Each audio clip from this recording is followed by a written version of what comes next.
நான் இவ்வளோ பிரசங்கம் பண்ணுறேன், இந்த பாருங்கள் ஜெபிக்கல் வாங்க நிகழ்ச்சியெல்லாம் நடத்துகிறேன்.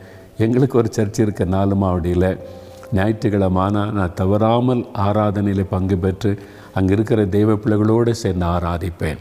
நான் பிரசங்கம் பண்ணுங்கன்னு சொன்னால் கூட விரும்ப மாட்டேன். இல்லை, நான் தான் நிறைய பிரசங்கம் பண்ணிக்கிட்டே இருக்கேனே டிவியில் இதிலெல்லாம்.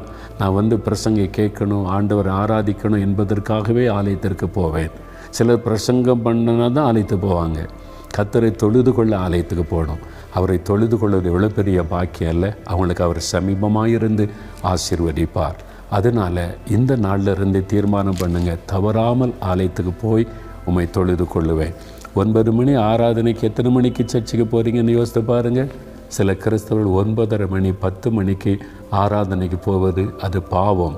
அது ஆண்டவரை அசட்டை பண்ணுவது, ஆண்டவரை நாம் வேதனைப்படுத்துவது. 9 மணி ஆராதனைன்னா நீங்கள் 8:50 சர்ச்சுக்குள்ளே இருக்கணும். 5-10 நிமிஷத்துக்கு முன்னாலே போய் தேவ சமூகத்தில் காத்திருந்து ஆராதனைக்கு உங்களுடைய உள்ளத்தை ஆயத்தப்படுத்தி கொள்ளணும். நான் 1 நிமிடம் பிந்தி போனால் கூட ஆண்டவரிடத்தில் மன்னிப்பு கேட்பேன்.